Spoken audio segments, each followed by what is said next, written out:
হৈছে সেইটো হৈছে অখিল গগৈ। বিধানসভাৰ পৰা আটাইতকৈ খেদা খোৱা বিধায়কজনে হৈছে অখিল গগৈ। বেটি পঢ়াও বেটি বচাও, কিমান বেটি বচাব পাৰিছে তেওঁলোকে?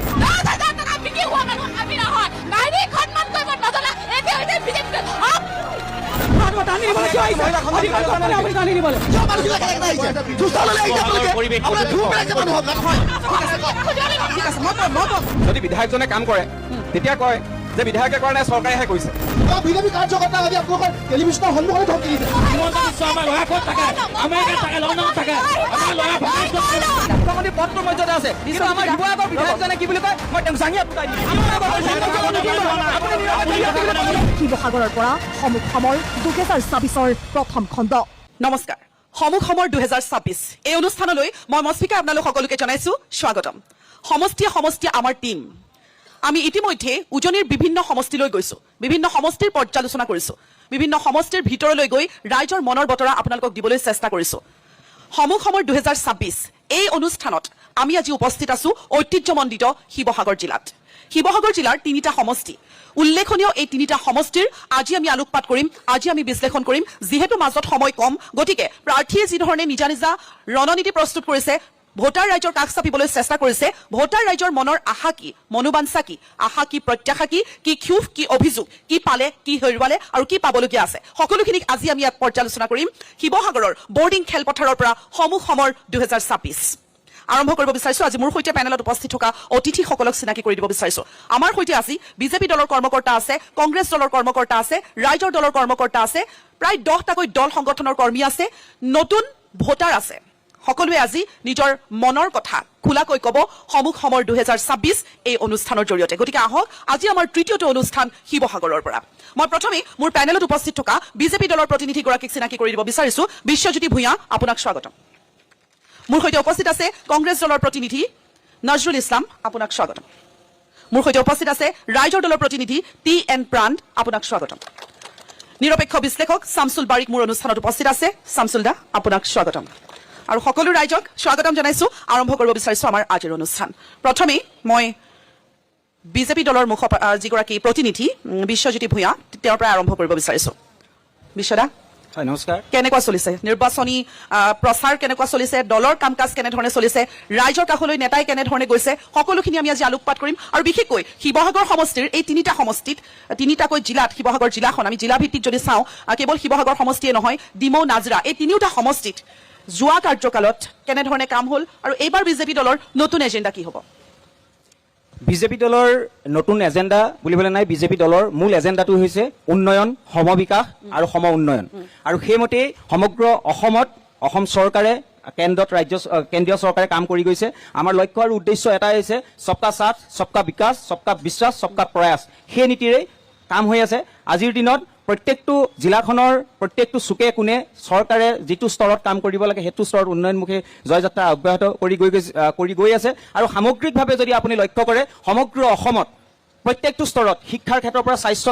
ক্ষেত্ৰৰ পৰা ক্ৰীড়াৰ ক্ষেত্ৰৰ পৰা সাংস্কৃতিক ক্ষেত্ৰখনলৈকে প্ৰত্যেকটো স্তৰক সামৰি চৰকাৰখনে এক অভিলাষী প্ৰকল্পৰ জৰিয়তে, অভিলাষী আঁচনিৰ জৰিয়তে প্ৰত্যেকটো স্তৰৰ ৰাইজক উন্নয়ন সাধিব পৰাকৈ প্ৰত্যেকটো স্তৰত কাম কৰি গৈ আছে। আৰু যিহেতু সন্মুখ সময়ত আমাৰ নিৰ্বাচন আহি আছে আৰু এই নিৰ্বাচনখন প্ৰত্যেকটো পলিটিকেল পাৰ্টিৰ কাৰণে, ৰাজনৈতিক দলৰ বাবে এখন যুদ্ধ সদৃশ। আৰু আমাৰ শিৱসাগৰত যি 3টা সমষ্টি আছে, মূল কেন্দ্ৰীয় সমষ্টি শিৱসাগৰ, এইপিনে নাজিৰা আৰু ডিমৌ, আমাৰ প্ৰত্যেকটো সমষ্টিতে আমাৰ লক্ষ লক্ষ কাৰ্যকৰ্তা আছে। আৰু প্ৰত্যেকজন কাৰ্যকৰ্তাই নিজ নিজ লক্ষ্যত উপনীত হ'ব পৰাকৈ দলৰ নিৰ্দেশনা, নীতি নিৰ্ধাৰণ অনুসৰি প্ৰত্যেকটো স্তৰত আমাৰ সবিস্তাৰে কাম আজিৰ দিনত চলি আছে। বিশ্বদা, আপুনি কৈছে যে বিজেপি দলৰ মূল লক্ষ্যই হৈছে সবকা সাথ, সবকা বিকাশ। উন্নয়ন হৈছে, প্ৰগতি হৈছে আৰু হ'ব। কিন্তু আমি যদি শিৱসাগৰ সমষ্টিৰ পৰা চাওঁ, বিৰোধী এগৰাকী বিধায়ক, আপোনালোকৰ চিটিং MLA, গতিকে তাত বিজেপি দলৰ প্ৰাৰ্থীগৰাকী কৰিবলগীয়া কি আছে বুলি ভাবে? তেওঁ কি নকৰিলে আৰু আপোনালোকৰ প্ৰাৰ্থীগৰাকীয়ে কি কৰিব? আমি শিৱসাগৰ সমষ্টিত যদি চাওঁ, পোনপ্ৰথমেই শিৱসাগৰ সমষ্টিৰ উন্নয়নৰ ক্ষেত্ৰত আজি চৰকাৰে যি অসমমালা আঁচনি লৈছে, সেই অসমমালা আঁচনিৰ জৰিয়তে অসমৰ প্ৰত্যেকখন জিলাতে, গাঁৱে ভূঞে, চহৰে নগৰে যিসমূহ পথ পকীকৰণৰ কাম সেইসমূহ চলি গৈছে। গাঁও লেভেলত আমাৰ যিবোৰ গ্ৰাম্যাঞ্চল আছে, গ্ৰাম্যাঞ্চলত পঞ্চায়ত লেভেলৰ জৰিয়তে, পঞ্চায়তৰ অনুদানৰ জৰিয়তে পেভাৰ ব্লকৰ ৰাস্তাকে আদি কৰি সকলো কৰি গৈছে। আজি যদি আপুনি শিক্ষানুষ্ঠান চাওক, আজিৰ দিনত যিবোৰ শিক্ষানুষ্ঠান আগতে আছে তাক নতুন উন্নীত কৰি পেলাই তাত শিক্ষাৰ ক্ষেত্ৰত ডিজিটেল ক্লাছৰুমকে আদি কৰি সকলো আগবঢ়াই লৈ গৈছে। কিন্তু কথাই গ'ল কি, ৰঙে ৰখে ভৰপূৰ এইখন ৰংপুৰ। আজি পূৰ্বতে এইখন ৰংপুৰ আছিলে আহোমৰ ৰাজধানী, য'ৰ পৰা সমগ্ৰ অসম, সমগ্ৰ উত্তৰ পূব পৰিচালনা হৈছিলে। কিন্তু আজি এই ৰংপুৰ কিন্তু ৰাজধানী দ্বিতীয় ৰাজধানী চৰকাৰে যেতিয়া ডিব্ৰুগড়ত বনাইছিলে হয়তো শিৱসাগৰত হ'ব লাগিছিলে আৰু আমি শিৱসাগৰ ৰাজনৈতিকভাৱে ডেভেলপমেণ্টৰ ক্ষেত্ৰত পূৰ্বৰ পৰা আমি পিছ পৰি থাকিলোঁ কিন্তু আমাৰ নিয়েৰেষ্ট যিসমূহ জিলা আছিলে যথেষ্ট উন্নয়ন ঠিক আছে মই বুজি আমাৰ পাইছো। লক্ষ্য হ'ল মই আকৌ আহিম আপুনি কৈছে যে খুব ধুনীয়া পইণ্ট এটা কৈছে যে শিৱসাগৰখন যি ধৰণে আগবাঢ়ি যাব লাগিছিল কাষৰীয়া যিসমূহ জিলাৰ যেতিয়া এনেকুৱা ধৰণৰ এটা ভাল খবৰ আহে নিশ্চিতভাৱে শিৱসাগৰবাসী হিচাপে আপোনালোকৰো যথেষ্টখিনি কৰিবলগীয়া আছিল বুলি ভাবিছে বিজেপি দলৰ কৰ্মকৰ্তাৰ হয়নে ঠিক আছে আমি কংগ্ৰেছ দলৰ প্ৰতিনিধিগৰাকীৰ ওচৰলৈ আহিব বিচাৰিছো একেই প্ৰশ্ন মোৰ নজৰুল ইছলাম ডাঙৰীয়া কংগ্ৰেছৰ বহু কেইগৰাকী প্ৰাৰ্থীয়ে টিকট বিচাৰিছে হয়নে যিটো সমষ্টিৰ পৰা বিচাৰিছে য'ত এগৰাকী শক্তিশালী চিটিং এমএলএ আছে আমি যদি শিৱসাগৰ সমষ্টিৰ পৰা চাওঁ বাকী কেইটালৈ যাম আমি পৰ্যায়ক্ৰমে ইয়াত প্ৰত্যাহ্বান আছে হয়নে সকলোৰে দৃষ্টি আকৰ্ষণৰ এটা সমষ্টি শিৱসাগৰ ইয়াত নিশ্চিতভাৱে প্ৰত্যাহ্বান আছে কংগ্ৰেছৰ আটাইকেইগৰাকী প্ৰাৰ্থী মই প্ৰাৰ্থীৰ নাম নলওঁ এতিয়া দল হিচাপে কথা পাতিম কেনেধৰণে আগবাঢ়িব এই শক্তিশালী এগৰাকী প্ৰাৰ্থীৰ লগত যুঁজ দিবলৈ কংগ্ৰেছৰ প্ৰাৰ্থীগৰাকীয়ে কেনেধৰণে ভোটাৰ ৰাইজৰ কাষ চাপিবলৈ সাজু হৈছে এজেণ্ডা কি চক প্ৰথম কথা হ'ল যে শিৱসাগৰ আগৰ পৰাই কংগ্ৰেছৰ এটা দুৰ্গ আছিল আৰু এই দুৰ্গ আমি অহা ২৬ৰ নিৰ্বাচনটো আমি অক্ষত ৰাখিবলৈ সক্ষম হ'ম যে আপুনি যেনেকৈ নকওক যে ইয়াত আমি কোনো শক্তিশালী প্ৰাৰ্থী আছে নাই আমি সেইবোৰ চোৱা নাই আমি চাইছোঁ আমাৰ নিজৰ দলৰ কৰ্মকাৰ্যৰ ওপৰত আমি আমাৰ ২৭৮খন বুথ কমিটি আছে সেই ২৭৮খন বুথ কমিটি আমাৰ সক্ৰিয় হৈ আছে বৰ্তমান আমাৰ ৪১খন নগৰ সমিতি আছে ৪১খন নগৰ সমিতিয়ে নিৰ্বাচনৰ বাবে সম্পূৰ্ণ প্ৰস্তুতি চলাই আছে তাৰোপৰি আপুনি যদি চাই যোৱা লোকসভাৰ নিৰ্বাচনত এই শিৱসাগৰতে কংগ্ৰেছ দলে ১৭,০০০তকৈ অধিক ভোট লাভ কৰিবলৈ সক্ষম হৈছিলে বিজেপি দলতকৈ আৰু যদি পঞ্চায়ত নিৰ্বাচনত চাই আপুনি যদি পঞ্চায়ত নিৰ্বাচনত লক্ষ্য কৰে তেতিয়া আমাৰ ৪টা দলে আছিলে ৪টা দলৰ আছিলে যদিও সাহসৰ পক্ষ যদিও বেছি ভোট লাভ কৰিছে কিন্তু কংগ্ৰেছ দলে ইয়াত ২৯,০০০ ভোট লাভ কৰি দ্বিতীয় স্থানত আছিলে আৰু তৃতীয় আৰু চতুৰ্থ স্থানত আমাৰ বাকী বিৰোধী দলসমূহে ১৮,০০০ ১৩,০০০কৈ ভোট লাভ কৰিবলৈ সক্ষম হৈছিলে সেইকাৰণে আমি ক'ব পাৰোঁ যে শিৱসাগৰত কংগ্ৰেছৰ দুৰ্গ এতিয়াও অক্ষত আছে কংগ্ৰেছ দলে অহা নিৰ্বাচনৰ শক্তিশালী ৰূপত ইয়াত অৱতীৰ্ণ হ'ব আৰু কংগ্ৰেছ দলৰ সেই শক্তি আছে যে আমি কংগ্ৰেছ দলে শিৱসাগৰ পুনৰ জয় কৰিব পৰা শক্তি আমাৰ আছে আজিৰ তাৰিখত আমি আপোনাক কথা দিছোঁ আমি অহা নিৰ্বাচনত কংগ্ৰেছ দলে শিৱসাগৰত জয় ধ্বজা উৰুৱাব শক্তিশালী দুৰ্গ কংগ্ৰেছ দলৰ যি দুৰ্গ আছিল এই শিৱসাগৰ সমষ্টিত সেই দুৰ্গত কঁপনি আহিছিল হয়নে এতিয়া নিৰ্বাচন আহি আছে যিগৰাকী প্ৰতিনিধি ৰাইজৰ দলৰ আপোনালোকৰ এতিয়াও মিত্ৰতা প্ৰসংগটো আমি স্পষ্টকৈ পোৱা নাই আমি দুই এদিনতে গম পাম বুলি ইতিমধ্যে স্থানীয় বিধায়কগৰাকীয়েও কৈছে আৰু কংগ্ৰেছৰ ফালৰ পৰা কোৱা হৈছে গতিকে পৰৱৰ্তী সময় লক্ষণীয় হ'ব বন্ধুত্বমূলক প্ৰতিদ্বন্দ্বিতা হ'ব নে তেওঁলোকৰ পৃথকে প্ৰাৰ্থী দিব নে এজনেই প্ৰাৰ্থী হ'ব গতিকে পৰৱৰ্তী সময় লক্ষণীয় হ'ব মই ৰাইজৰ দলৰ প্ৰতিনিধিগৰাকীৰ ওচৰলৈ আহিব বিচাৰিছোঁ ইতিমধ্যে বিজেপিয়ে কৈছে বিজেপি দলৰ প্ৰতিনিধিগৰাকীয়ে কংগ্ৰেছ দলৰ প্ৰতিনিধিগৰাকীয়েও কৈছে আমি যদিও ভাবিছোঁ যে ৰাইজৰ দলৰ এটা বাট স্পষ্ট হৈ আছে তাৰ পাছতো এইবাৰ শিৱসাগৰত অকণমান কঠিন হ'ব নেকি যুঁজখন প্ৰথমেই মই আপোনাক ধন্যবাদ জনাইছোঁ যে আপুনি এটা বাক্য কৈ গৈছিলে যে শিৱসাগৰত এজন শক্তিশালী প্ৰাৰ্থী প্ৰতিদ্বন্দ্বী আছে বুলি কৈছে আপুনি নিশ্চয় অখিল গগৈ ডাঙৰীয়াৰ কথা কৈছিলে দ্বিতীয় কৈছে যে বাটটো মসৃণ বুলিয়েই কৈছে বাৰু যিয়ে নহওক আমি কোনো কঠিনত্ব দেখা নাই কাৰণ আপুনি কৈছে যে বিভিন্ন দলৰ বিভিন্ন বহুখিনি প্ৰাৰ্থিত্ব প্ৰত্যাশী আছে কিন্তু আমাৰ প্ৰাৰ্থিত্ব প্ৰত্যাশী নহয় আমাৰ স্পষ্টকৈ এজনেই ব্যক্তি আছে যিজনে ৰাইজৰ দলৰ হৈ প্ৰতিদ্বন্দ্বিতা কৰিব আমাৰ ৰাইজৰ দলৰ প্ৰত্যেকজন ব্যক্তিয়ে সমৰ্পিতভাৱে কাম কৰি আছে গতিকে আমি নিশ্চিত যে ২০২৬ চনত এই স্বাভিমানী শিৱসাগৰীয়াই এই সম্প্ৰীতিৰ স্থান শিৱসাগৰীয়াই পুনৰবাৰ অখিল গগৈ ডাঙৰীয়াক অসম বিধানসভা কপাবৰ বাবে পুনৰবাৰ বিপুল ভোটত নিৰ্বাচিত কৰি পঠাব কিন্তু বিজেপি দলৰ প্ৰতিনিধিগৰাকীয়ে কৈছে যে উন্নয়ন আচলতে জাক জমকতাৰে হৈছে বাহিৰে ৰং চং ভিতৰে ফুপুলা তেনেকুৱা ধৰণৰ এটা ইংগিতেই দিছে নাই তেখেতসকলে সেইটো কোৱাটো স্বাভাৱিক কথা সেইটোতো তেখেতসকলে ক'বই কিন্তু আপোনালোকক আমি ক'ব বিচাৰিছোঁ যে আপুনি যদি আজি শিৱসাগৰত ঘূৰিছে তেতিয়াহ'লে আপুনি শিৱসাগৰ পুখুৰীৰ পাৰটো নিশ্চয় দেখিছে নতুনকৈ নিৰ্মাণ কৰি থকা হৈছে তাৰ কাষতে আপোনালোকে দেখিছে যিটো চাৰ্কিট হাউচ যিটো বনাই থকা হৈছে ১২ কোটি টকাৰ তাৰপিছত আপোনালোকে দেখিছে যিটো টাই আহোম টাই যাদুঘৰ যিটো আছে খুব সুন্দৰকৈ বনাই থকা হৈছে যিটো ৰংঘৰ প্ৰকল্প হৈছে ১৪০ কোটি টকাৰ অতি সুন্দৰকৈ বনাই থকা হৈছে গতিকে তেখেতসকলে এইবিলাক কথা ক'বই কিন্তু চবতকৈ ডাঙৰ কথা মোৰ হাঁহি উঠে যে বিজেপি দলৰ যিসকল কৰ্মী আছে তেখেতসকলে চৰকাৰী পইচাবিলাক চৰকাৰী ধনবিলাক তেখেতসকলৰ বিজেপি দলৰ বুলি ভাবে সেইটো কাৰণে কয় যে চৰকাৰী পইচাহে বনাইছে বিধায়কৰ এটা কোনো অনুদান নাই বুলি কয় আচলতে বিধায়কজনে সেই আঁচনিখিনি আনিব পাৰিছে কাৰণেহে শিৱসাগৰত বনিছে ঠিক আছে মই শামছুল আপোনাৰ ওচৰলৈ আহিছোঁ আটাইকেইগৰাকীৰ মতামত আমি শুনিলোঁ দল নিৰ্বিশেষে সকলোৱে স্বাভাৱিক নিজৰ দলক প্ৰতিনিধিত্ব কৰি তেওঁলোকে যুক্তি বিশ্লেষণ তেওঁলোকে আগবঢ়াইছে তেওঁলোকৰ সবল যুক্তি তেওঁলোকে আগবঢ়াইছে কিন্তু এগৰাকী নিৰপেক্ষ বিশ্লেষক হিচাপে শিৱসাগৰীয়া হিচাপে আপুনি কি দেখিছে শিৱসাগৰৰ উন্নয়ন কি ধৰণে দেখিলে আৰু কি কৰিবলগীয়া আছে ধন্যবাদ মই প্ৰথমেই NKTVক ঐতিহাসিক শিৱসাগৰলৈ অহাৰ কাৰণে স্বাগতম জনাইছোঁ এজন ৰংপুৰীয়া হিচাপে আৰু মই আপোনাৰ প্ৰশ্নটোৰ পোনপটীয়া উত্তৰটো এতিয়াই নিদি মই অকণমান সামগ্ৰিক প্ৰেক্ষাপটলৈ যাব খুজিছোঁ ইয়াত অপেনিং ৰিমাৰ্ক আছেনে মই নাজানো কিন্তু তথাপিও মই এই কথাখিনি নক'লে আদৰ হ'ব বুলি ভাবিছোঁ আজি 10 বছৰ আগতেই এই বিজেপি চৰকাৰ অসমলৈ আহিলে আৰু কংগ্ৰেছৰ দুৰ্নীতিৰ অৱসান ঘটাই বিজেপি চৰকাৰ আহিলে সকলোৱে আশা কৰিছিলে যে জাতি মাটি ভেটিৰ স্বপ্নৰে গোটেই অসম উজ্বলাই তুলিব। এতিয়া 3টা প্ৰশ্ন মই দাঙি ধৰিব খুজিম ৰাইজৰ জ্ঞাতাৰ্থে। প্ৰথমটো কথা হ'ল যিখন ৰাজ্যত গণতন্ত্ৰ আছে নে এইটো ডাঙৰ প্ৰশ্ন হৈ পৰিছে। কাৰণ আপোনালোকে লক্ষ্য কৰিছে আজি যদি বেছি দূৰলৈ আমি নাযাওঁ, এজন মানুহৰ নাম ল'লে হ'ব যাক আমি জনতাৰ শিল্পী বুলি কওঁ। জনতাৰ শিল্পী জুবিন গাৰ্গৰ বিষয়ে কোনোবাই যদি মাত মাতে তেওঁ জেলৰ ভাত খাব লগা হয়। কবিতা এটা লিখিলে জেলৰ ভাত খাব লগা হয়। গণতন্ত্ৰৰ 4ৰ্থ স্তম্ভৰ ওপৰত আক্ৰমণ কৰা হয়। এনকাউণ্টাৰ বুলি এটা বস্তু ওলালে অসমত। এনকাউণ্টাৰ এতিয়া এনেকুৱা এটা অৱস্থা কৰিলে আমাৰ ন্যায়িক ব্যৱস্থালৈ প্ৰত্যাহ্বান লৈ আহিছে।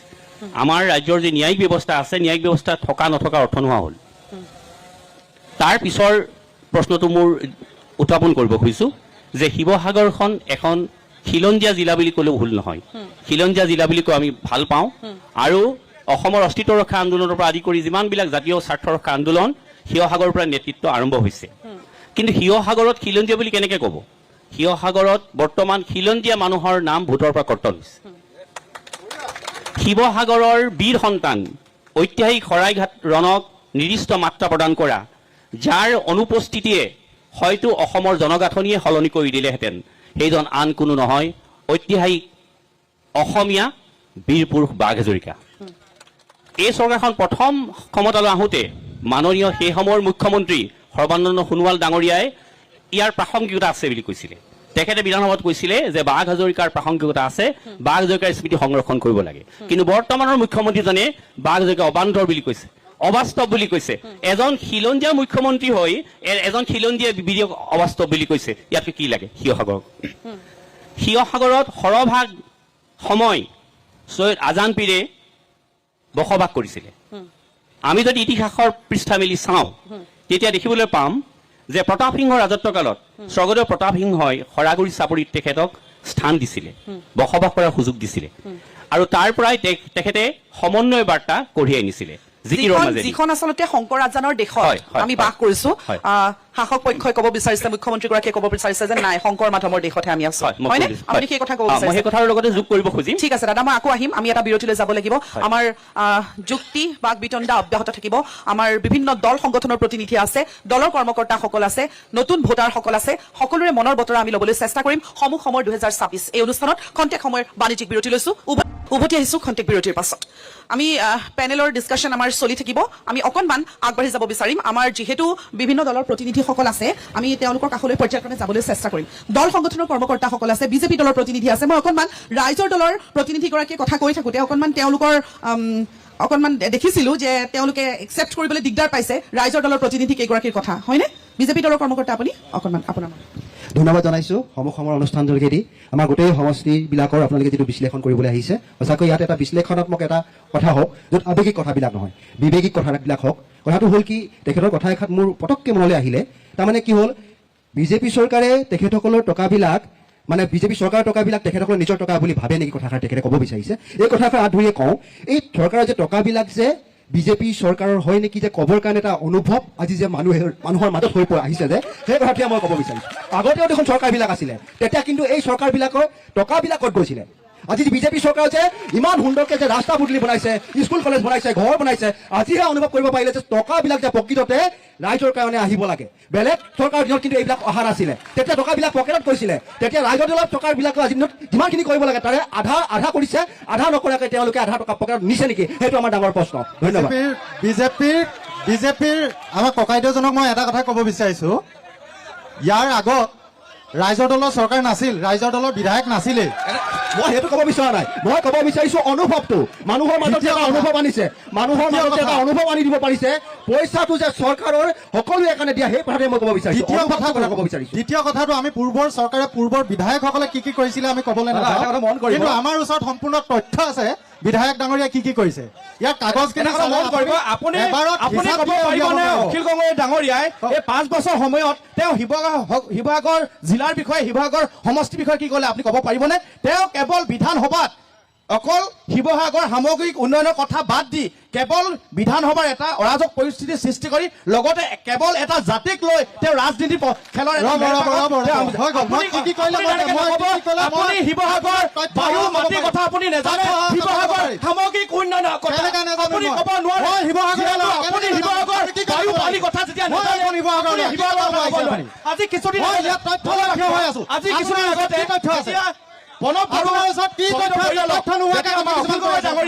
যেতিয়া সেইদিনাখন তেখেতৰ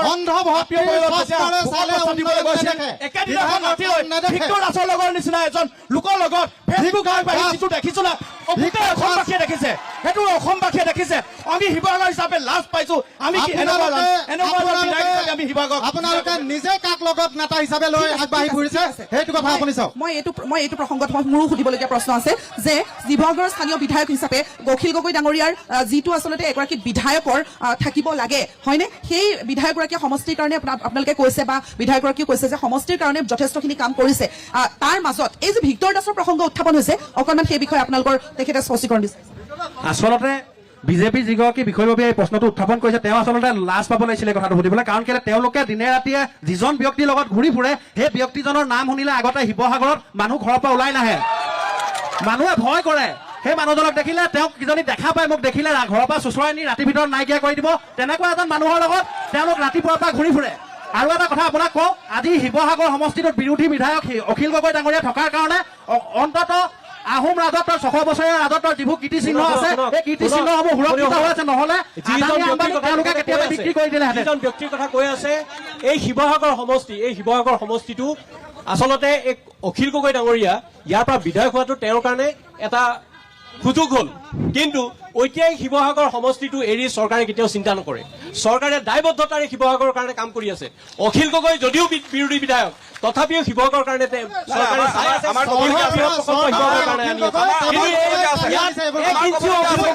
ভূমিকা নাই আপুনি যিখন কাগজ আনিছে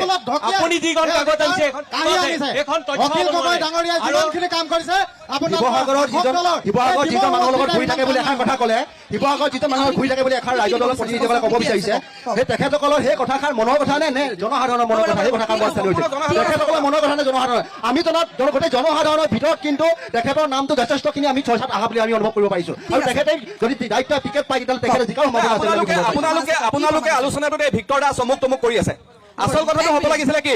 বিজেপিয়ে কৈছিলে অসম চুক্তিৰ 6 নম্বৰ দফা আকাৰ ইকাৰ নোহোৱাকৈ আমি 6 নম্বৰ দফা পালন কৰিম বুলি কৈছিলে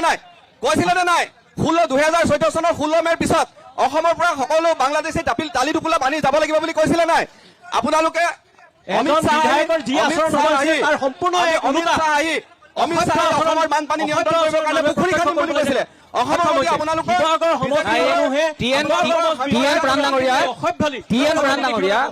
মোৰ ৰাইজৰ দলৰ প্ৰবক্তাজনৰ প্ৰতি মই এটা স্পষ্টীকৰণ দিব বিচাৰিছো শিৱসাগৰ নাম শিৱসাগৰৰ ঐতিহ্যৰ লগত জড়িত শিৱসাগৰৰ এক স্বাভিমান আছে শিৱসাগৰৰ এক আত্মসন্মান আছে অসমত 126টা বিধায়ক আছে অসমত 126 জন বিধায়ক আছে 126টা সমষ্টিৰ পৰা কিন্তু শিৱসাগৰৰ পূৰ্বৰ যিসমূহ বিধায়ক আছিলে সন্মানীয় প্ৰয়াত প্ৰণৱ গগৈ ডাঙৰীয়া প্ৰয়াত প্ৰমোদ গগৈ ডাঙৰীয়াকে প্ৰমুখ্য কৰি শিৱসাগৰৰ যেতিয়া সমষ্টিৰ বিধায়কজনে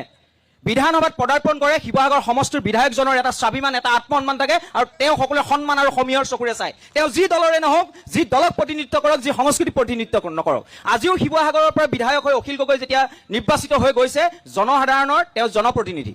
শিৱসাগৰৰ গোটেই ৰাইজৰ স্বাভিমান আত্মসন্মান বিধায়কজনৰ লগত খোজৰ লগত প্ৰতিটো খোজত চলি থাকে কিন্তু শিৱসাগৰৰ বিধায়কজনে যেতিয়া ভিক্টৰ দাসৰ নিচিনা এজন ব্যক্তি কাণত ধৰি লৈ তই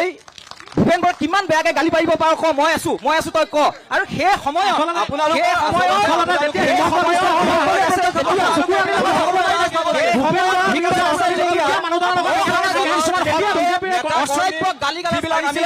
আমি ভাবি আছিলো তেতিয়া সেই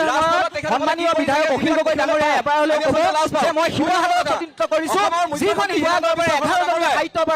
সাহিত্যৰ সভাপতিয়ে প্ৰতিনিধিত্ব কৰিছে মই সেইখন বিভাগক প্ৰতিনিধিত্ব কৰিছো যিখন শিৱসাগৰৰ মানুহক সদায় মানে অসমীয়াৰ চকুৰে চাই তই এনেকুৱা কথা নকবি কিন্তু সেই মুহূৰ্তত ভিক্টৰ দাসে যিটো অশ্লীল মন্তব্য কৰিলে শিৱসাগৰৰ বিধায়কজনৰ লগতে সমগ্ৰ শিৱসাগৰৰ ৰাইজৰ লুণ্ঠিত হৈছে তাক আপোনালোকে স্বীকাৰ কৰিব লাগিব অনিহা কৰি চলিব নোৱাৰিব মই ৰাইজৰ দলৰ কৰ্মকৰ্তাসকলক সুধিব বিচাৰিছো যে অখিল গগৈ ডাঙৰীয়াই তেওঁলোকে ব্যক্তিত্বৰ কথা কৈছে উন্নয়নৰ কথা কৈছে আৰু তেখেতলোকে বিজেপি কৰ্মকৰ্তাই কৈছে যে শিৱসাগৰত যেনেধৰণে উন্নয়ন হ'ব লাগিছিলে তেনেধৰণে হোৱা নাই কি আছে আপোনাৰ হাতত প্ৰমাণ কম মই প্ৰথমতে ভিক্টৰ দাসৰ কথাটোৱে কৈছো ভিক্টৰ দাস যদি আপোনালোকৰ মানেকত বেয়া যদিও আমাৰ অসমীয়া লোৱা তেওঁক ভাল কৰি লোৱাটো আমাৰে দায়িত্ব আপোনালোকৰ নাই যদি কওক এতিয়া দ্বিতীয়তে মই শিৱসাগৰ উন্নয়নৰ কথাটো যদি ক'বলৈ যাওঁ এইখন শিৱসাগৰতে কিন্তু এই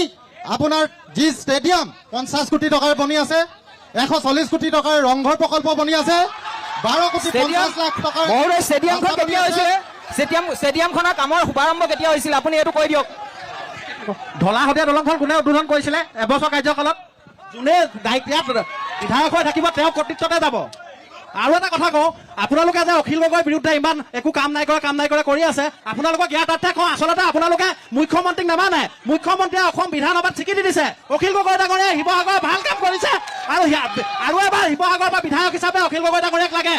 আৰু আপোনালোকে যি অশ্লীল ভিক্টৰ দাসক যি বেয়া বুলি কৈ আছে সেই ভিক্টৰ দাসক আপোনালোকে এজন অসমীয়া ল'ৰাক বেয়া বুলি কৈছে কিন্তু আপোনালোকে ভূপেন বৰাক যি বেয়া ইংগিত দিছিলে অশ্লীল ইংগিত দিছিলে যিবোৰ ইংগিত আপোনালোকে বুজি পায় আমাৰ অসমীয়া মানুহ বেলেগে বুজি নাপায় বিজেপি কৰ্মকৰ্তাই অশ্লীল ইংগিত বুজি পায় আৰু তেওঁকে আকৌ বিজেপি দলত যোগদান কৰায় নাই ভিক্টৰ দাসে যদি বিজেপিত জইন কৰে নহয় তেতিয়াহ'লে কাইলৈৰ পৰা ভিক্টৰ দাস ভাল মানুহ হৈ যাব আপোনালোকৰ কথাটো সেইটোৱে ভূপেন বৰাক আপোনালোকে অশ্লীল ইংগিত দিয়া বুলি অশ্লীল ইংগিত দিছে মুখ্যমন্ত্ৰীয়ে কৈছিলে নে নাই মুখ্যমন্ত্ৰীয়ে আমি শিৱসাগৰীয়া মানুহ আমি শিৱসাগৰ সমষ্টি আমি আলে পালে গাই আপোনালোকে শিৱসাগৰ উন্নয়ন নাই হোৱা কেনেকে হ'ব শিৱসাগৰ উন্নয়ন আপোনালোকে জানে নাই শিৱসাগৰ উন্নয়নৰ ডেভেলপমেণ্টৰ কথা ক'ত আলোচনা হয় ডেভেলপমেণ্টৰ যেতিয়া কথা আলোচনা হয় সেই আলোচনা উপস্থিতি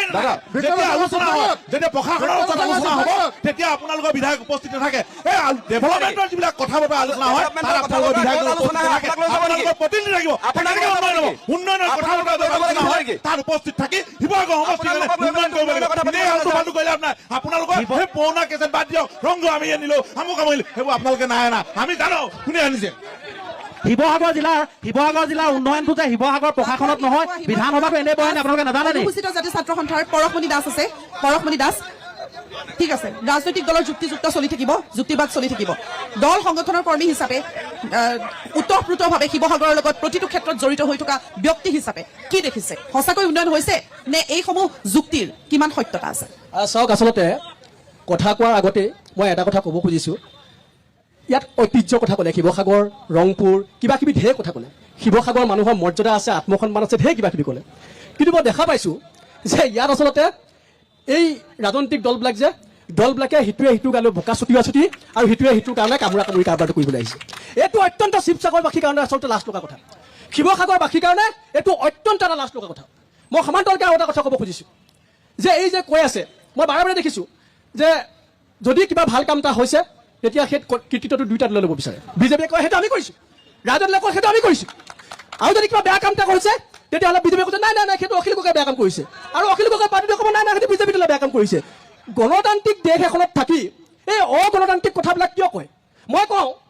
মই এই কথাটো এইকাৰণে ক'ব খুজিছোঁ মই আচলতে কাৰো পক্ষপাতিত্বলৈ ক'ব খোজা নাই মই এই কথাটো এইকাৰণে ক'ব খুজিছোঁ যে এই যে বিফলতাটো কিন্তু চৰকাৰৰ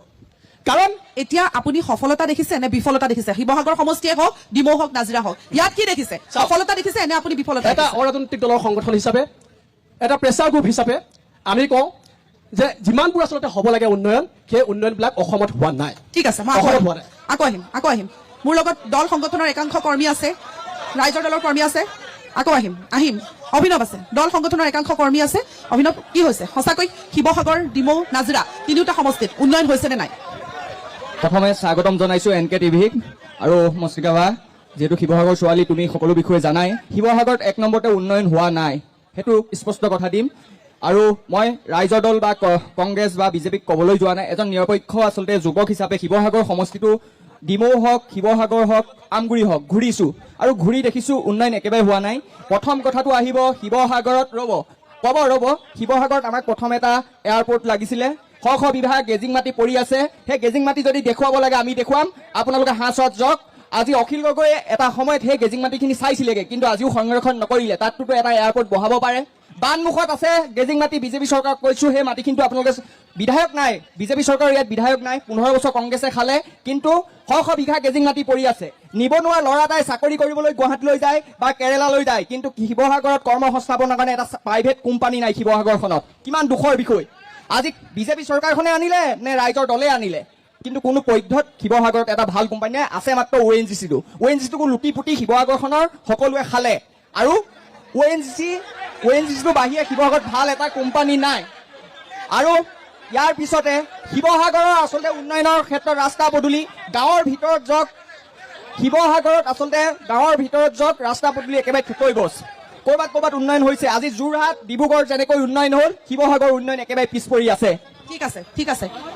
শিৱসাগৰৰ উন্নয়ন আৰু হ'বলগীয়া আছে যোগ্য প্ৰাৰ্থী বিচাৰিছে যোগ্য প্ৰতিনিধি বিচাৰিছে জনতাই পৰিৱৰ্তন বিচাৰিছে এই পৰিৱৰ্তন কিমান দূৰ সম্ভৱ সমূহ সময় 2026 অব্যাহত থাকিব ষ্টাৰ চিমেণ্ট প্ৰেজেন্স সমূহ সময় 2026ত এইখিনিতে লৈছো বাণিজ্যিক বিৰতি 19 খন্তেক বিৰতিৰ পাছত সমূহ সময় 2026ৰ মাজতে আমি ইতিমধ্যে স্থানীয় বিধায়কগৰাকীৰ বিৰুদ্ধে যথেষ্টখিনি অভিযোগ উত্থাপন হৈছে বিজেপিৰ ৱাশ্বিং মেচিনৰ প্ৰসংগ উত্থাপন হৈছে বিজেপিৰ প্ৰাৰ্থীক লৈও বিভিন্ন ধৰণৰ কথাৰ অভিযোগ উত্থাপন হৈছে গতিকে এই অভিযোগসমূহ কিমান সঁচা কিমান মিছা সমষ্টিবাসীয়ে কেনে ধৰণৰ উন্নয়ন বিচাৰে কেনে ধৰণৰ নেতা বিচাৰে কেনে ধৰণৰ জনপ্ৰতিনিধি বিচাৰে সেয়া আমি আলোকপাত কৰি আছো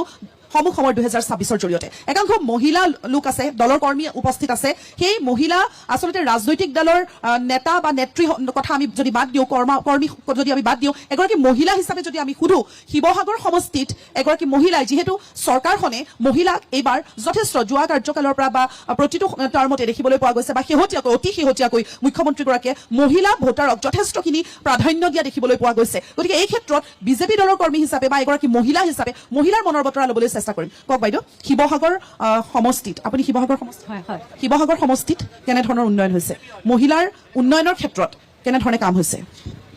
ধন্যবাদ জনাইছো NKTVৰ সমূহ পৰিয়ালবৰ্গলৈ আজি আমি ঐতিহাসিক শিৱসাগৰ জিলাৰ বৰ্ডিং ফিল্ডত উপস্থিত আছো আৰু আগন্তুক নিৰ্বাচন বিধানসভা নিৰ্বাচনৰ সমূহ সময় 2026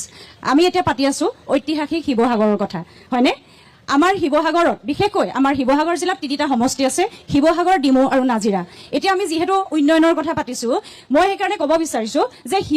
আমি শিৱসাগৰক বাদ দি আমি যদি ডিমৌ আৰু নাজিৰালৈ যাওঁ নাজিৰাটো আমাৰ বিৰোধী বিধায়ক আছে ইতিমধ্যে গম পাইছে আৰু আমাৰ ডিমৌত আছে শাসকা বিধায়ক সুশান্ত বৰগোহাঁই ডাঙৰীয়া আপুনি উন্নয়ন যদি চাবলৈ যায় ডিমৌ সমষ্টিলৈ যাওক আৰু যদি আমি শিৱসাগৰ সমষ্টিৰ কথা কওঁ মই যিহেতু শিৱসাগৰ সমষ্টিৰ এগৰাকী বাসিন্দা লগতে মই এগৰাকী বিজেপিৰ নিষ্ঠাবান কৰ্মী হয় আৰু তাৰ লগতে মোৰ এগৰাকী মহিলা অকণমান ক'বলৈ দিয়ক অকণমান ক'বলৈ দিব আপোনালোকৰ সময় আহিব এতিয়া কথা হ'ল কি আমি আচলতে ঐতিহাসিক শব্দটোতে ৰৈ গলো আমাৰ শিৱসাগৰ সমষ্টিৰ ঐতিহাসিক বুলিবলৈ বাইদেউ মস্পিকা বাইদেউ দুটা শব্দই আছে যে ৰংঘৰ কাৰেংঘৰ শিৱদৌল জয়দৌল দেৱীদৌল আৰু বৰপুখুৰী তাতে আমাৰ ঐতিহাসিক বোলাৰ বিষয়ে শিৱসাগৰ সমষ্টিত একো নাই আমি নিজে বনাই ল'ব নোৱাৰি বাইদেউ ঐতিহাসিক বস্তুটো নিজে বনাই ল'ব নোৱাৰি আমি এতিয়া আজি আমি যদি লক্ষ্য কৰো আমাৰ CPI দলে ইয়াত শাসন কৰিছিলে তাৰপিছতে কংগ্ৰেছ দল আহিলে কংগ্ৰেছ দলে একেৰাহে 15 বছৰ শাসন কৰিলে তাৰপিছত আহিলে আমাৰ ৰাইজৰ দলৰ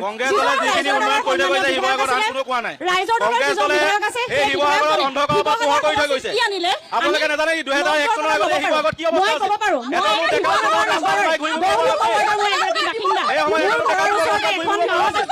এটা ৰাস্তা আধাৰশিলা কৰিলে আধাৰশিলা হৈ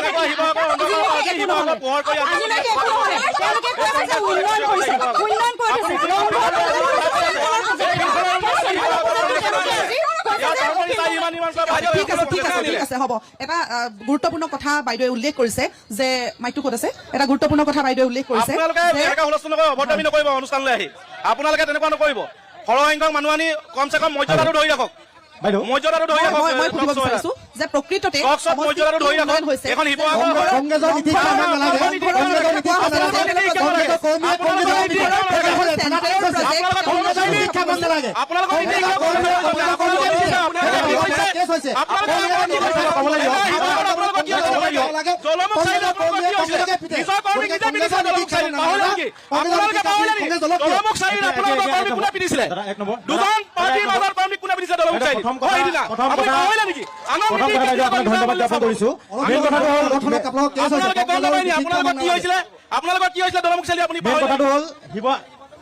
মেইন কথা হ'ল আজি আমাৰ প্ৰথম লাজৰ কথা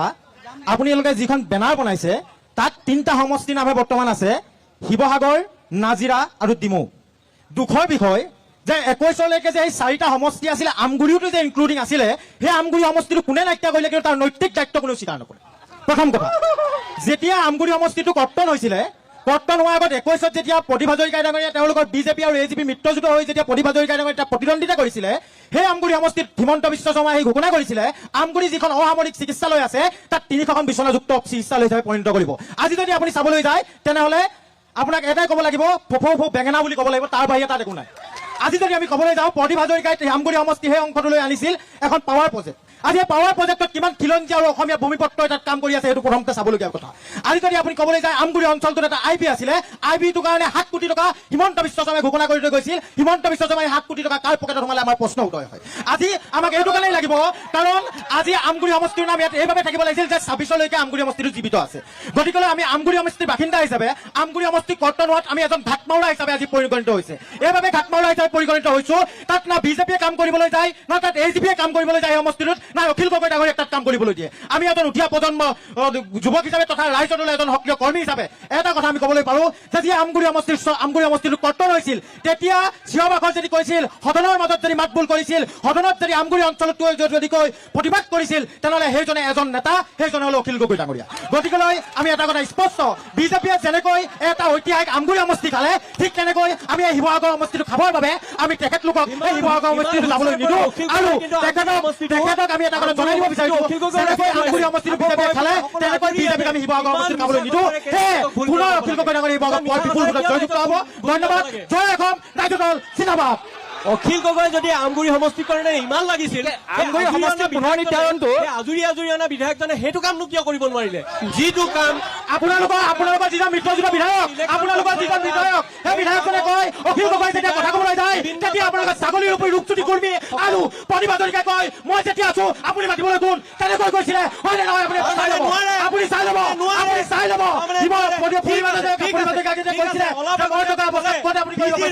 বিজি ৰোডটো অখিল গগৈ আনিছে, বিজি ৰোডত নাজিৰা সমষ্টিও সোমাই আছে, শিৱসাগৰ সমষ্টিও সোমাই আছে, সেইটো কেনেকে আনিলে? মই অনুৰোধ জনাব বিচাৰিছো, বিশেষকৈ আপোনালোকে যিটো আজি টক শ্ব'ত, সেই যিটো আমাৰ লেকচাৰ ষ্টেণ্ডৰ সন্মুখত থিয় হৈ আছে টি এন প্ৰাণ ডাঙৰীয়াই কি কাৰণত তেওঁ আমাৰ ভাৰতীয় জনতা পাৰ্টীৰ কাৰ্যালয়ত গৈ ব্যক্তিগতভাৱে কাৰো লগত কেনেধৰণে কাজিয়া লাগি পেলাই আমাৰ ভাৰতীয় জনতা পাৰ্টীত যোগদান কৰাৰ কথাই আছিলে। বাৰু ঠিক আছে, তেওঁ যোগদান নকৰিলে তেওঁৰ কাৰণে সেইটো ভাল কথা। কিন্তু এটা কথা মই ইয়াত পোৱা নোপোৱাক লৈ পেলাই মস্মিকা বাই অকণমান আগত কৈছিলে, পোৱা নোপোৱাক শিৱসাগৰ সমষ্টিবাসী পোৱা নোপোৱাক লৈ কথা এটা কৈছিলে। কিন্তু আমাৰ শিৱসাগৰে পালো কি এজন বিধায়কৰ বিফলতাৰ কথাটো মই ক'ব বিচাৰোঁ। যিটো প্ৰস্তাৱিত মেডিকেল কলেজখন আমাৰ শিৱসাগৰত ধৰি ৰাখিব নোৱাৰিলে কিয়? প্ৰথম প্ৰশ্ন। দ্বিতীয় প্ৰশ্নটো যে মেডিকেল কলেজখনৰ লগতে যেনেধৰণে ধৰি ৰাখিব নোৱাৰিলে পোৱা নোপোৱাক লৈ পেলাই যেনেধৰণে আপোনালোকে ফটা ভুল পাইছে, ভুলটো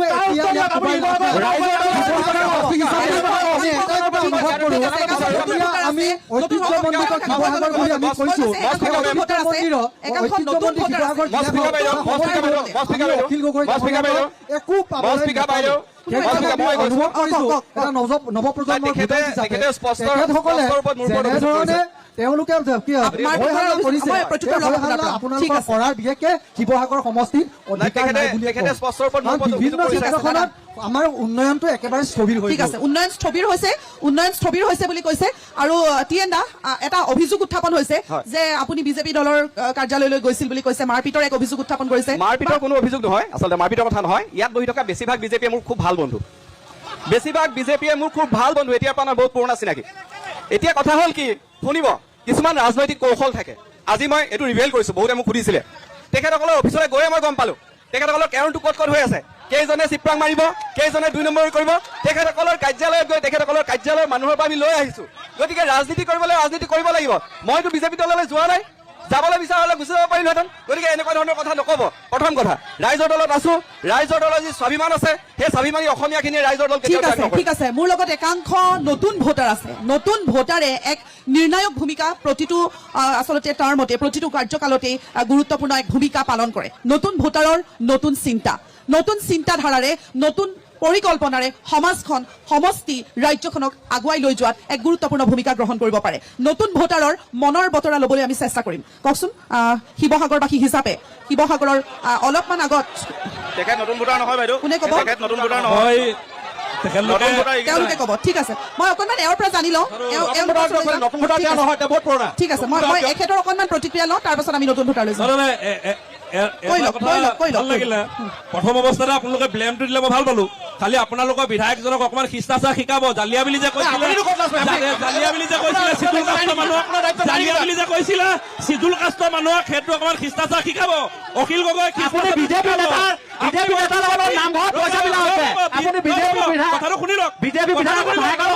পইচাটো বিলাইছো বিজেপি হৈ মই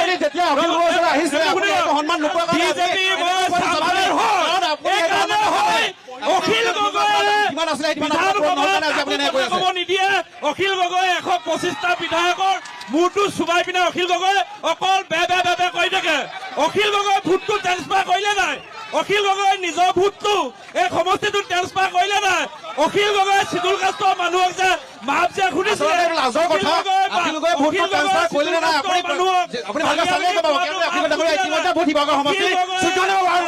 অসমৰ বিভিন্ন ঠাইত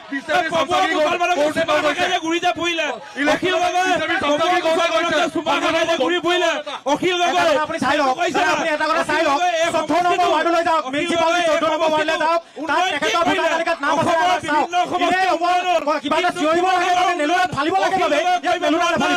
অখিল গগৈ শিৱসাগৰ উন্নয়ন কৰিব পৰা নাই অখিল গগৈ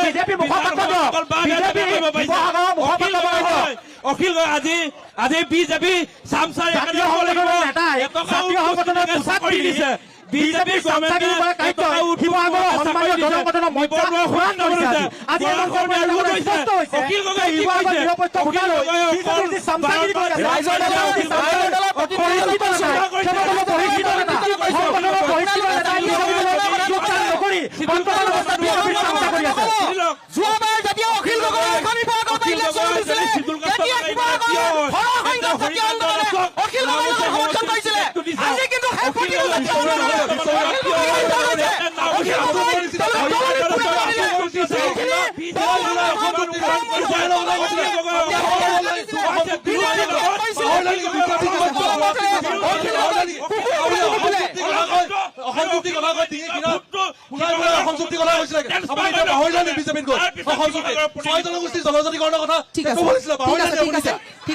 ঠিক আছে আমি এটা বিভিন্ন ধৰণৰ কথা বতৰা ওলাইছে বিভিন্ন ধৰণৰ কথা বতৰা অব্যাহত আছে যুক্তি তৰ্ক বাক বিতণ্ডা অব্যাহত থাকিব উত্তপ্ত পৰিস্থিতিৰ সৃষ্টি হৈছে আজিৰ অনুষ্ঠানত এটা চকুমানি জিকিৰতি লৈছো পাছত আপোনালোকে চাই আছে শিৱসাগৰ জিলাৰ পৰা 3টা সমষ্টিৰ আমি আলোকপাত কৰি আছো সমষ্টিবাসী ৰাইজৰ মনৰ বতৰা লৈছো সমষ্টিৰ পৰা আমি অনুষ্ঠান পৰিৱেশন কৰি আছো অনুষ্ঠান আমি ইতিমধ্যে টেলিভিছন স্ক্ৰীণত আপোনালোকে দেখিছে যে আটাইকেইটা সমষ্টিতেই কৰবাত যদি উন্নয়ন হৈছে গৈছে কৰবাত উন্নয়ন হোৱা নাই স্থানীয় বিধায়কগৰাকীৰ বিৰুদ্ধেও বহু ক্ষোভ হৈছে গতিকে এইবাৰ দেখিবলৈ পোৱা গৈছে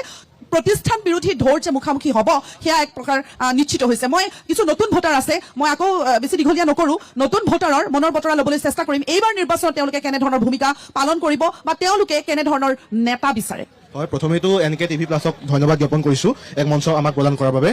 আচলতে কথাখিনি এনেধৰণৰ আজি আমি দেখিবলৈ পাইছো যিটো সময়ত আমাৰ নাৰীসমূহ এই ৰাজ্যত ধৰ্ষিত হৈছে যিটো সময়ত আমাৰ ছাত্ৰ ছাত্ৰীয়ে ভঙা চিঙা স্কুলত পঢ়ি থাকিবলগীয়া হৈছে আমাৰ শিক্ষা ব্যৱস্থাৰ অৱস্থা একেবাৰে বেয়া যিটো সময়ত আমাৰ চিকিৎসালয়ত চিকিৎসক নাই আমাৰ চিকিৎসালয়সমূহ পৰিত্যক্ত অৱস্থাত আছে আমাৰ চিকিৎসালয়সমূহ আজি অত্যন্ত দুৰৱস্থাত আছে কোনটো সমষ্টি আজি শিৱসাগৰে হওক বা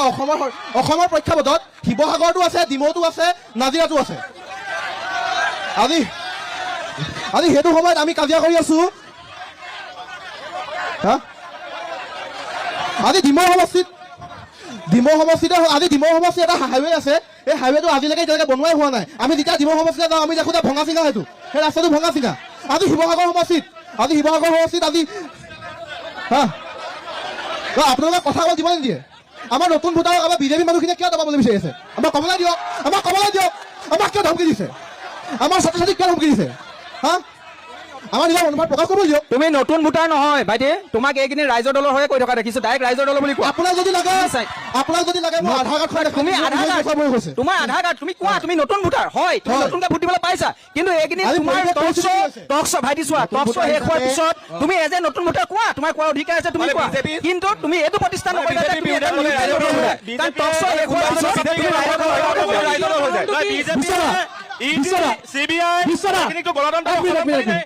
বিশ্বদা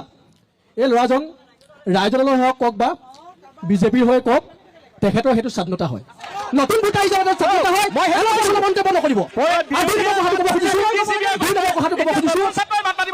কথাটো মই ক'ব খুজিছো যে অখিল গগৈ ডাঙৰীয়া শিৱসাগৰ সমষ্টিত কিমান বিফল হৈছে, কিমান সফল হৈছে ক'ব নাযাওঁ, কিন্তু সামগ্ৰিক প্ৰেক্ষাপটত অসমৰ সামগ্ৰিক প্ৰেক্ষাপটত যদি আটাইতকৈ শক্তিশালী বিৰোধী ভূমিকা পালন কৰিছে সেইটো হৈছে অখিল গগৈ, আৰু সেইটো কথা সকলোৱে স্বীকাৰ কৰিব লাগিব। ইয়াত কোনোবাই ডাঙৰ কথা কৈ লাভ নাই। কোনোবাই আৰু এটা লগতে সংযোগ কৰি দিয়ক বিধানসভাৰ পৰা আটাইতকৈ খেদা খোৱা বিধায়কজনে হৈছে অখিল গগৈ।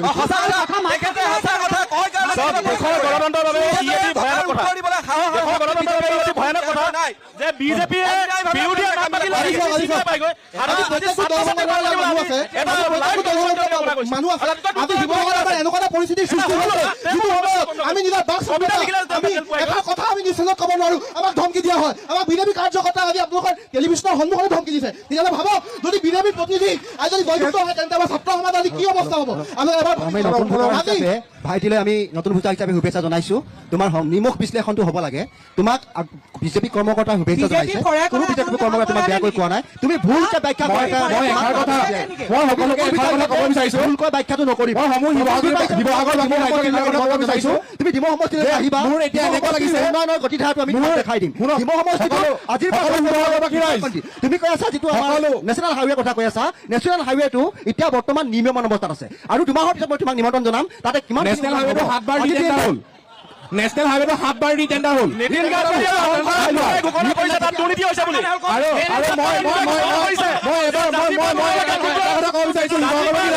শিৱসাগৰবাসী ৰাইজ মই এটা কথা ক'ব বিচাৰিছো,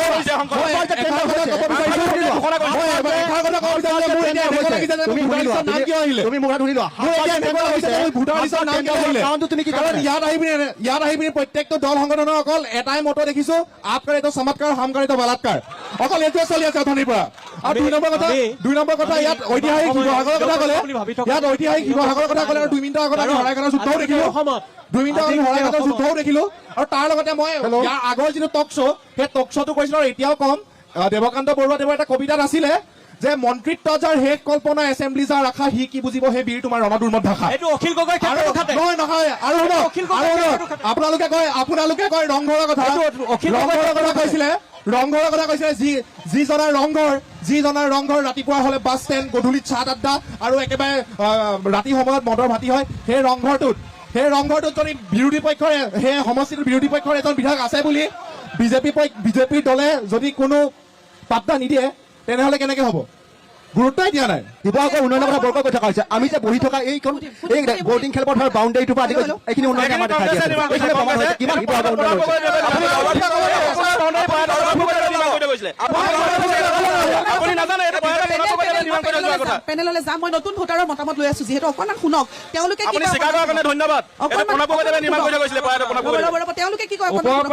বিজেপিৰ মানুহ হওক বা বিভিন্ন ধৰণৰ মানুহে ঐতিহ্যৰ কথা কৈ আছে, কিন্তু মই এইফালে গৰু চুৰ দেখিছো, জেৰেঙা খান্দি থকা মানুহ দেখিছো, মই এইফালে ঐতিহাসিক জেৰেঙা খান্দি থকা মানুহ মই দেখিছো এইফালে। আজি বিজেপিয়ে বিভিন্ন সময়ত বিগত 10 বছৰ যিসমূহ প্ৰতিশ্ৰুতি দিছিল, সেই প্ৰতিশ্ৰুতিসমূহ কিমান পালন কৰিলে আৰু আমাক অসমীয়া মানুহক কি দিলে? আমি যদি ক'বলৈ যাওঁ তেতিয়াহ'লে তেওঁলোকে প্ৰতিশ্ৰুতি দিছিল অসমীয়া মানুহক সাংবিধানিক সুৰক্ষা দিয়াৰ, অসমীয়া মানুহক ILP প্ৰদান কৰাৰ, অসমৰ বানপানী সমস্যাক ৰাষ্ট্ৰীয় সমস্যা ঘোষণা কৰা, কিন্তু তাৰ পৰিৱৰ্তে তেওঁলোকে দিলে বন্দুকৰ গুলী, 5জন তেজাল যুৱকক গুলীয়াই কিন্তু হত্যা কৰিলে বিজেপি চৰকাৰে। সেই কথাবিলাক কিন্তু তেওঁলোকে নকয়, আৰু তেওঁলোকে শান্তি সম্প্ৰীতিৰ কথা কয়, কিন্তু তেওঁলোকৰ নিজৰ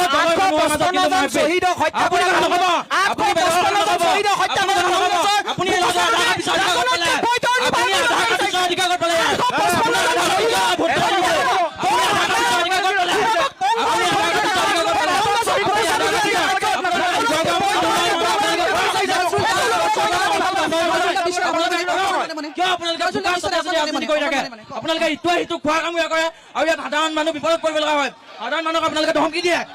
আপুনি এই ল'ৰাটোক আধাৰ কাৰ্ড বিচৰা অধিকাৰটো ক'ত পালে অধিকাৰ ক'ত পালে এই ল'ৰাটোক আধাৰ কাৰ্ড বিচৰা কোনে ক'লে আধাৰ কাৰ্ড আধাৰ কাৰ্ড চাওঁ বুলি কৈছিলে কোনে ক'লে? আপুনি কৈছিলে তেওঁ কৈছে মোৰ আধাৰ কাৰ্ডটো চব বুলি আপুনি আধাৰ কাৰ্ড চাওঁ বুলি নিচা কৈছিলে তোমালোকৰ বিধায়কৰ নিচিনাকে নিচা তলব নকৰিবা আপুনি ঐতিহ্য তেওঁ কৈছে ল'ৰাজনে মোৰ আধাৰ কাৰ্ড উলিয়া মই বোলো আপুনি তুমি ঐতিহ্য বিজেপিয়ে ৰক্ষা কৰিছিলে কৈছিলে হয় নে নহয় কিন্তু ঐতিহাসিক জেৰেঙা আপুনি খান্দি আছে আপোনালোকৰ ঠিক আছে। মুখ্যমন্ত্ৰী কিয় হস্তক্ষেপ নাই জেৰেঙাত আপোনাৰ শিৱসাগৰ ইমান ডাঙৰ পুখুৰী এটা আছে আৰু জেৰেঙাত কিয় পুখুৰী খান্দি আছে মাটি কথা কৈ থাকিব বিধায়কজনে ইয়াত চেঙা মস্তি কথা কৈ থাকিব চুমা খাই থাকিব আপোনালোকে সেইবিলাক মুখ্যমন্ত্ৰী এইটো কাম আপোনালোকৰ মিয়াক বিধায়ক কেলে মাতিছিলে ৰাইজে? হিমন্ত বিধায়কৰ দায়িত্ব কি? হিমন্ত বিশ্ব বিধায়ক অৰ্কিড পাৰ্কত থাকিব ভিক্টৰ দাসৰ লগত ফেচবুক লক্ষ্য কৰি ইমানেই কাম নেকি ৰাতি সপোনত শুওঁতে ঠিক আছে, আগতে ঠিক এটাই আছে। দেখে আচ্ছা, মিয়া আচ্ছা। ছাব্বিছৰ বতৰণি পাৰ কৰি নিয়া আচ্ছাৰ কৰ্মী আছে মিয়া কৰ্মী আছে। ছাব্বিছৰ বতৰণি পাৰ কৰি হয় নিয়া সেইটোৱে হয় সেইকাৰণে মিয়া দূষিত সমষ্টিকেইটাক লৈ পেলাই টনা যোৱা চলি আছে সগুনে গেলাগৰু টানি থকা দৰে আপোনালোকে টনাজা কৰি আছে শিৱসাগৰ যে মাৰপিট কৰিছে এইটো কিয় কৰিছে শিৱসাগৰত কোনে মাৰপিট কৰিছে আজিৰ দিনত টনা যোৱা কাক লৈ আছে মিয়া দূষিত সমষ্টিকেইটাক লৈ পেলাই মানুহৰ যেতিয়া ভুল হয় মানুহে তেতিয়াই চম্ভাৰ কথা কয় এতিয়া মই এটা কথা সুধিম মানে এতিয়া মই যেনিবা আজি বিজেপিত আছো আটাচুৰ জাতীয় সংগ্ৰামী সেনা আছে। ৰাস্তা বনাই দিব নেকি আটাচুৰ বা মই যদি ৰাইজৰ লগত আছো যদি বিজেপি চৰকাৰৰ MLA আহে শিৱসাগৰ ডিষ্ট্ৰিক্টত তেতিয়া মোৰ ঘৰৰ ৰাস্তাটো তেখেতে বনাই দিব নিদিয়ে সেইটো বেছি মেটাৰ কৰে চাব দেই এতিয়া আৰু দ্বিতীয় কথা এইটো মানে এতিয়া ৰুলিং পাৰ্টি হওক অপজিশ্যনক তাৰ মাজৰ যুঁচত এতিয়া অপজিশ্যন পাৰ্টি যদি কোনোবা এটা জেগাত মানুহ বেছি আছে সেই ৰাস্তাটো কি ৰুলিং পাৰ্টিয়ে বনাই নিদিব নেকি কথাটো সেনেকুৱা হয় তাত যদি এটা কথা কৈতো উন্নয়নৰ কথা কৈ আছে উন্নয়ন গোটেই অসমতে হোৱা নাই অকল ফটাদুল কোবাই থাকে আজি বিজেপি দলেই হওক আজি বিভিন্ন ধৰণৰ দলে হওক একো উন্নয়ন হোৱা নাই আজি ডিমৌ সমষ্টি আছে দেখাম নেকি আপোনাক মোৰ মোবাইলত ফুটেজ আছে ডিমৌ সমষ্টি আছে দেখাই দিয়ক আপোনালোকক চাব নেকি ডিমৌ সমষ্টি আছে চাব নেকি দেখাই দিয়ক ডিমৌ সমষ্টি আছে মই দেখাই দিয়ক মোৰ ফুটেজ আছে আজি আমগুৰি সমষ্টি আছে মই দেখাই দিয়ক ষ্টাৰ 7 প্ৰেজেন্স সমূহ সমৰ 2026 এই অনুষ্ঠানৰ পৰা বিদায় লৈছো